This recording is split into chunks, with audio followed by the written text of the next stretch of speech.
The adventure we have in store today takes place at Big Dog Ranch Rescue, located in Loxahatchee Groves, Florida. Be good people and love dogs. Yeah, right. Oh, it's a watermelon. You'll always have the right family coming. I had no idea that all this was here. And then from there, you can take them home. Oh, wow. So, I didn't know this existed either. Yeah. Oh, my goodness. Yeah.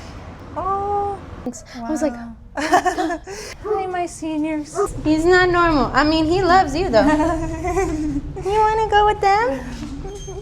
It's a lot of fun being here. Yay! Have you ever wondered why something so wonderful is so wonderful?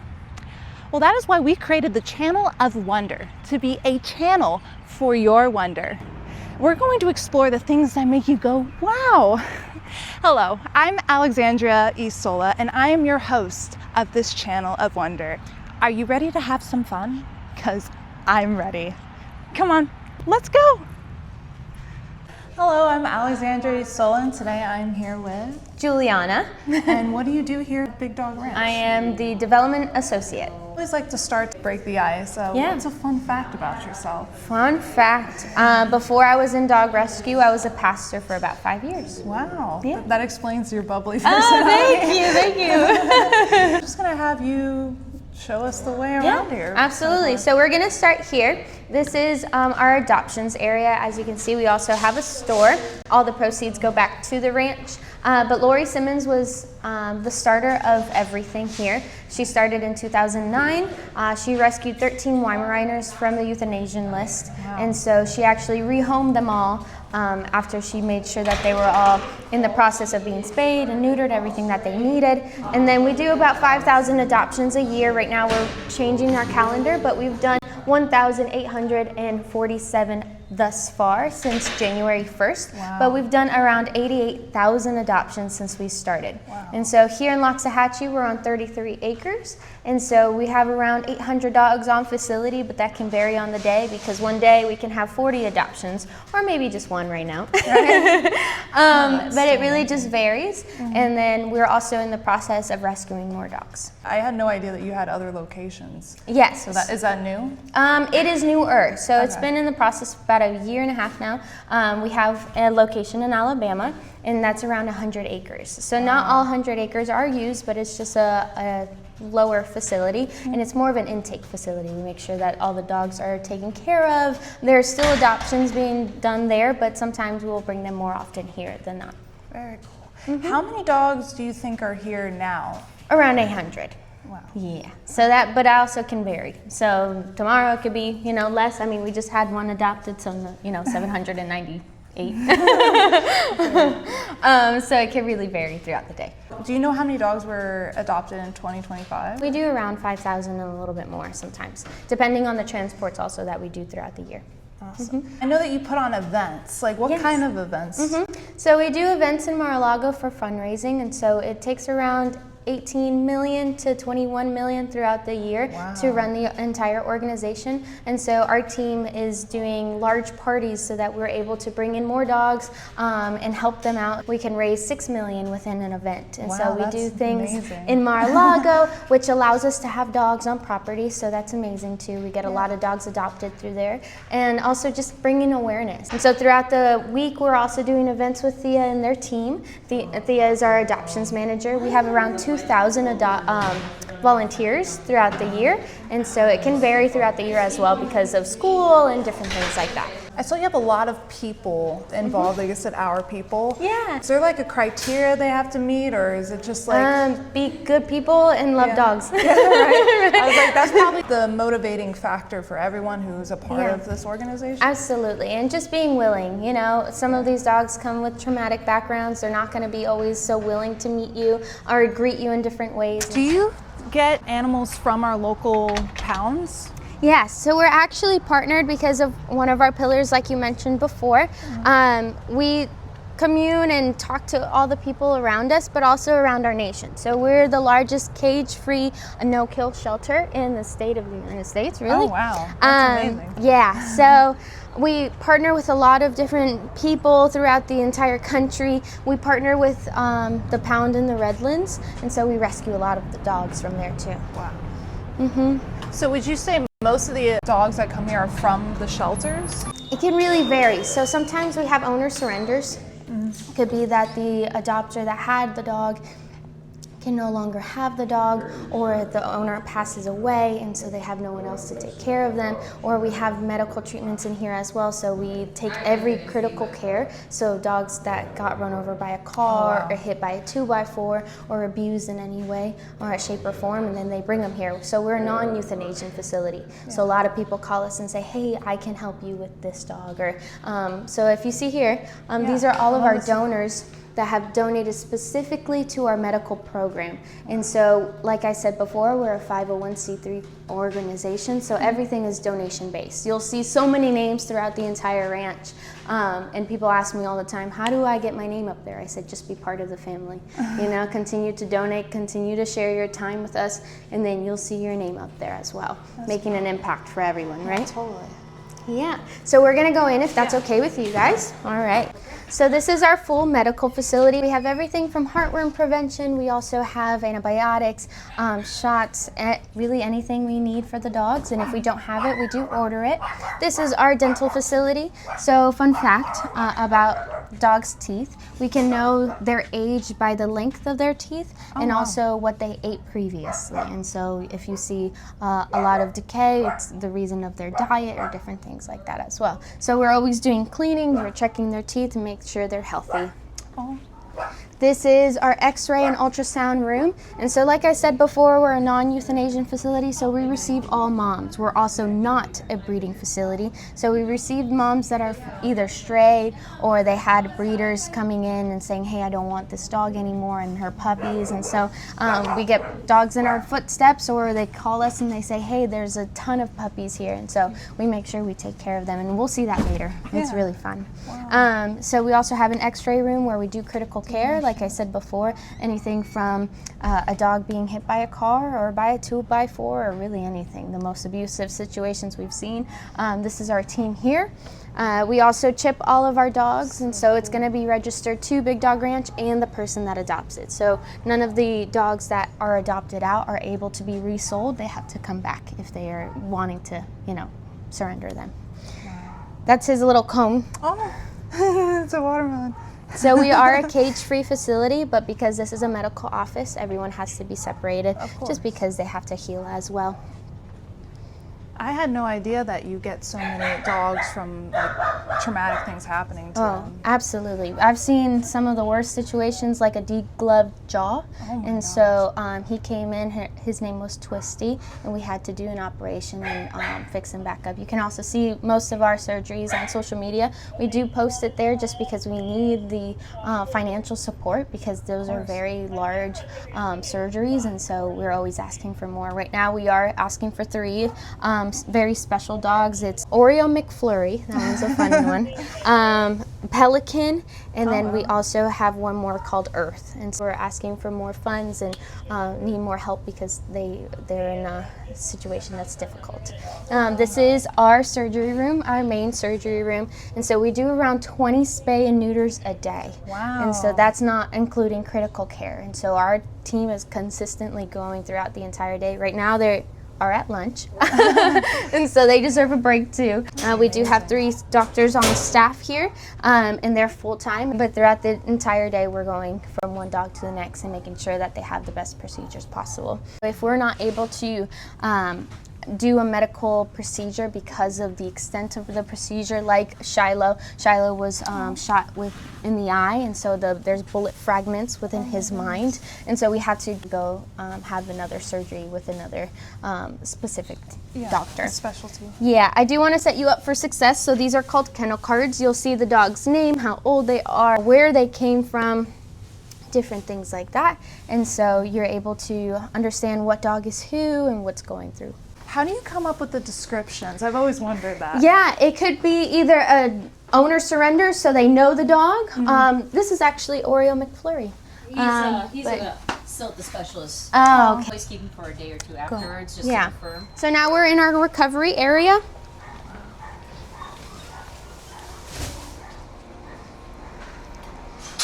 These are recovery suites. Like I said, we're cage-free, but these are considered stand-ups. And so what we do is we take care of all of the dogs that just had a procedure done. We keep a close eye on them, and then when they're ready to go into the bunkhouse, they'll go right in.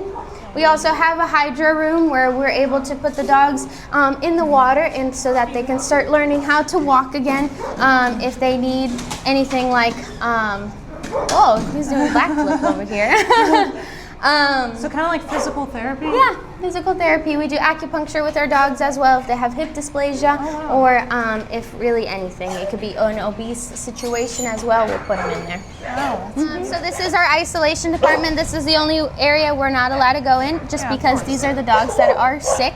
And so we want to make sure that everyone is separated, because if everyone here gets sick with either a kennel cough or anything, we're in a bad situation.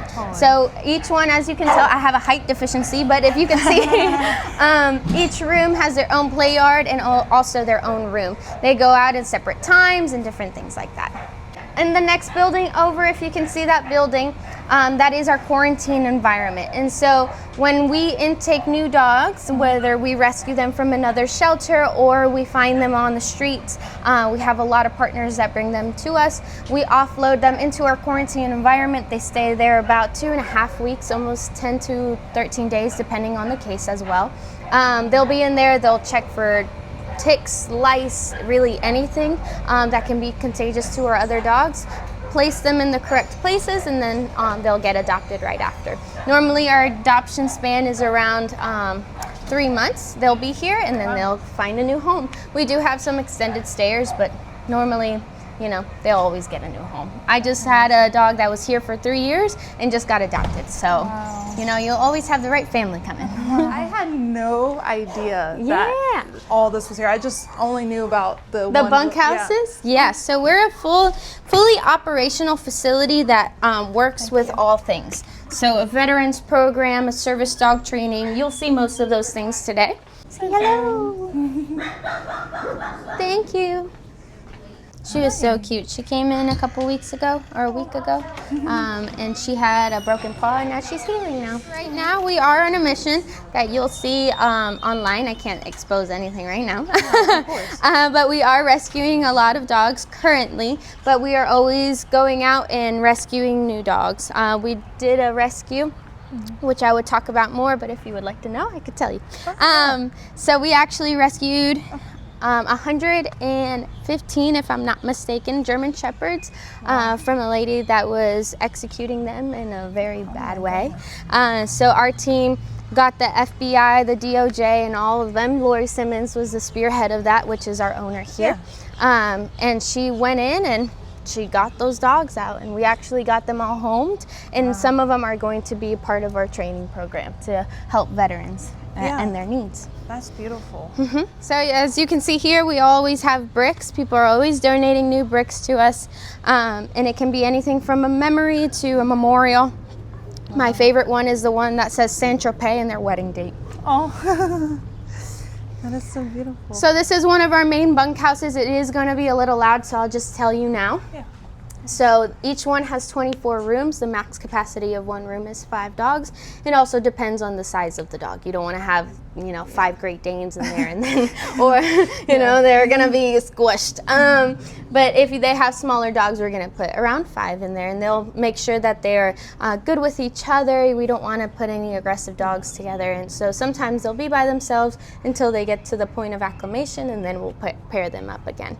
And so you'll come in and you'll see all the dogs. Is there any difference between the 4 buildings with dogs? So no, the only difference I would say would be that we have older dogs in the back, but really they're all the same. This Delta, because it's mostly seen, we do have the smaller dogs and the puppies because we want them to go first. We don't want them to grow up here. So we'll keep them in the front, and then going towards the back, they get to the older dogs or the single home dogs as well. So we are kind of careful of how we place them because we want them all to be seen. Yeah, and so we'll do rotations. Some will move from one camp to another. And so we have 4 different ones: Alpha, Bravo, Charlie, and Delta. But Delta is the one that's seen the most. Yes. That's when a dog's in one of these rooms, is it because they don't get along with others? Yeah, so it's more because they're human friendly, but not always dog friendly. Of course, I've had my share of Yeah. that. Yeah. And it's unfortunate that they don't get along with others, but it's like you can't punish the dog because it's not getting along. Yeah, Right? I mean, some humans are not human friendly, you know? So, same thing with dogs. We can't get upset at them because they have a preference as well. And sometimes we even just work it out of them in a sense. So we do have trainers here that are full-time, and they train the dogs, like Chris over here. Hey, girl. So Chris actually works with most of our scared dogs, and so most of our scared dogs have gone, homed because of it. John is also part of our behavior team, and so they analyze their behaviors and put them in the right rooms, make sure that they have the right household. If you have a dog at home, we can also make sure that they get along together before you adopt them. So it really just depends. That's Spike. He's my new best friend. Right? Are you a good boy? Do you also use these for meetings? Yeah. So this is our meet and greet area. So if you're interested in a dog like Spike, you're able to go in there and bond with him, spend some time with him, and then from there you can take him home. And so sometimes when you are selecting a dog, it might not always work out. They might ignore you and you're like, I don't know, I don't feel really a bond. It's all right, we'll find the best home for him possible. But right now he's being in a spotlight because he's the best dog ever. So we want him to find someone. And we've had a lot of traffic over here recently, so getting him to meet more people. I do want to show you a play yard. We have 4 different play yards. They all have a pool and they all have a playground. The only one that is going to be different is play yard 4. That was actually donated by Mr. Beast during one of his events here. We also had around 200 dogs adopted during that time. Wow. Do you mind me asking how you aligned with Big Dog Ranch? Oh, like you yourself? Me personally, I think Lori Simmons has been one of my, I would say, greatest inspirations. Truly, the way that she runs operations, she thinks of everything and a little bit more. And as an entrepreneur myself and the things that I want to do in life, I think just learning from her, like standing next to her and just listening, has been the best experience I've ever had. So part of what I'm doing here as well is that I actually live on property, and she is helping me pay off my school. And so I don't pay rent, and she helps me do that, and I also work full-time here. That's so amazing. Yeah, she does everything and more. But you'll see that today. Do you mind me asking what you are going to be doing with your being an entrepreneur? Yeah, I mean, so like I said before, I was a pastor. My master's is in biblical theology, and I want to continue to grow and teach and make disciples of all nations. Yeah. So I do have a nonprofit myself, and that's what I'm working towards, but I would tell you that in another video. Yeah, one day I'll interview you about yours. Thank you. I would love that. So this is Charlie. These are going to be more of our selective dogs that want to be by themselves, but it can really vary. Sometimes it could be like Bentley that might be great with other dogs, but he just got here and we want to make sure that he's safe. Wow. And I remember, didn't they have like an artist come in and do the paintings? Yes. So each room is donated by a donor. It's around $25,000, and that's for a lifetime. So that covers spays and neuters for each one, and it can also cover anything from a dog being sick or their food throughout the year because they have to eat a lot of food. With these rooms, is it to mark when they've been fed or taken out? So that's their entire calendar. This amazing team makes sure that they all go into the rotations, they eat at a certain time, that they're being fed, and that they're roomed correctly. Because some friends are not always friendly, Hi, Bo. Right now we are remodeling some of the rooms, and we're making sure that they're nice and painted for the dogs because they're sometimes very judgmental. All right. This is one of my favorite areas called Puppy Land. Oh, wow. So, I didn't know this existed either. So like I said before, we're a non-euthanasian facility, so we receive all moms. This is where we care for our moms. Oh, and so either if they're coming pregnant, we have whelping boxes in there. We help them throughout their delivery, and then continuing on with breastfeeding and everything. So if someone is visiting Big Dog Ranch, would they be able to come out and see this as a puppy town? Yeah, Yes. absolutely. And so some of our puppies here, they need to be around 8 weeks. That's why it's a priority to have a staff member. Myself, I don't have any of the codes, so I have to make sure that the person that is taking care of puppy land, that they're on and different things like that. So it is more of a scheduled thing. We want to make sure that all of our puppies are safe. As you can tell right now, the ones that have the foothold right there, those are sick, and so if we are just showing random puppies to random people, we can get more dogs sick. And so it is a priority to keep them safe at all times, but this is always available for the public, but it will have to be with a staff member. And so right this way. Currently, none of our puppies right now are available because they're only around 6 weeks. They kind of all came in at the same time, and they had their babies at the same time, and I said, oh, did you guys schedule this? But they're the best dogs I've ever met. I mean, the mamas are my favorite because they're just nurturing and sweet. We do get some mamas that are protective, but we work with them as well. This right here is our education building. This is up and coming, and so we will have elementary, middle school, and high school students come throughout the summer to do summer camps with us, and also learn about spay and neuter, how to take care of a dog, the understanding of dogs, behavior of dogs, and then also part of our veterans program will be in there. I wanted to see if you could see any of the puppies outside. Oh, this is Moxie. Moxie's sweet. She's one of our boxer mamas. Are you in here? Oh, yes, you're in here. Come on, Moxie. Two good mamas. Those are her babies. She had them here. Oh my goodness. Yeah. Oh. So everything in this room is going to be guided towards the mamas and making sure that they're safe and separated when she needs to be separated. So right now we're weaning her off of her puppies, and their puppies are going to be eating, it's called mush, which is just really solid food that we put water in there, and because it softens them up. But that will be specifically for the babies, and she'll have her own food as well. She's so happy. Yeah, she's a very good girl. Very sweet. Yeah, she's very sweet, loves all people, loves long walks. We're always looking for a good home for our mamas as well. But normally we don't separate them until the babies are older. How many weeks for the babies to go up? 8. Okay. Around 8 weeks. At 4 weeks we do chip them. And then after that, it just varies, you know.